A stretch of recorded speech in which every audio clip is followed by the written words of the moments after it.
Hey, this is Steve. I'm just showing this beautiful 94 Gretsch Synchromatic. Boy, this is a nice guitar.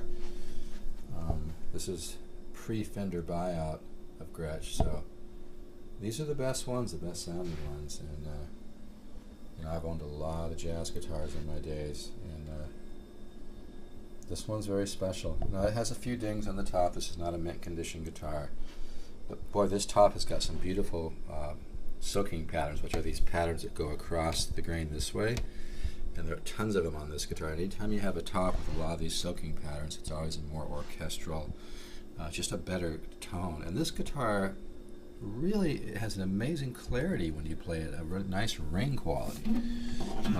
The action on this guitar is really nice and low. It's one of the nicest actions I've played on any jazz guitar. And the back of this guitar, man, you gotta hold this guitar in your hands, and it's just the physical beauty of this guitar is unbelievable.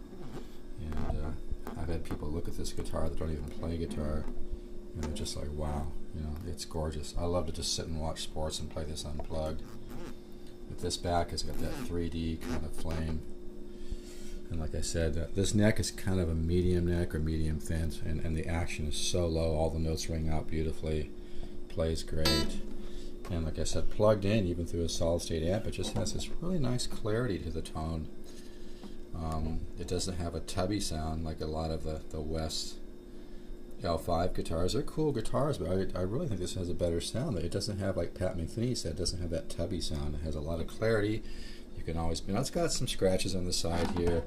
And the back has got some little kind of little marks on this corner here. They're actually hard to see with even a camera, but if you hold the guitar at the right angle, you can see some little marks in this area here. But like I said, this is not a mint condition guitar. It's got a few dings here and there, but they kind of get lost in the beauty of this back.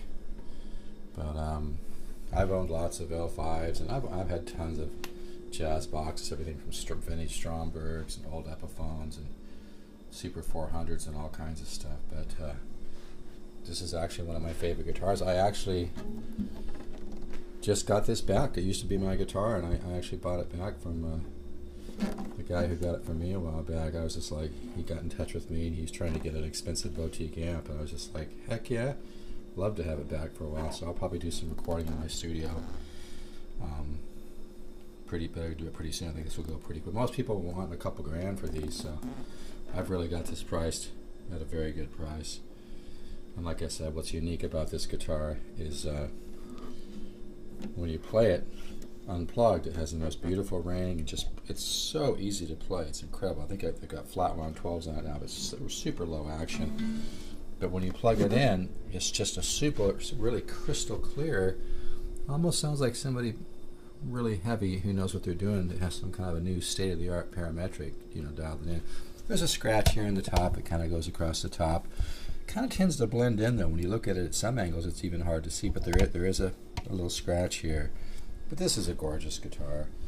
You know, if you don't want to take out your $6,000-$7,000 guitar, but I tell you, like I said, I think anybody who gets this guitar is going to be really blown away about how much guitar you're getting for the money.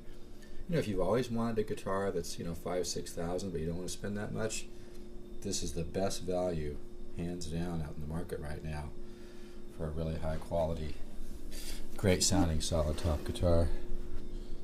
And like I said, to say this guitar is beautiful is a serious understatement. It's just really stunning looking, beautiful flame back and sides. So go ahead and make sure to watch all 3 videos.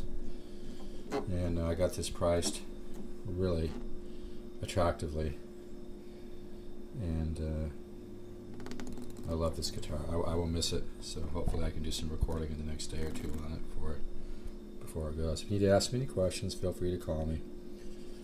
Steve 714-548-0385. Alrighty. It's 3D back. It's just incredible. Yeah, here on the edge, there's some you know, some dings there. But anyway, this is just a gorgeous piece. I will really miss it. Just that back is just incredible.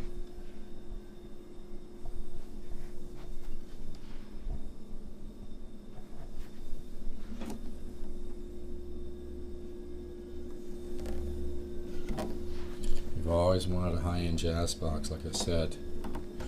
This is a guitar where you buy this guitar, here's a little scratch on the side, you buy this guitar, and you'll be sitting there holding it and playing it, and you'll be thinking, wow man, I could have dropped thousands on this, but for this kind of money. Little ding in the side here. Like I said, there's some dings in this guitar and whatnot.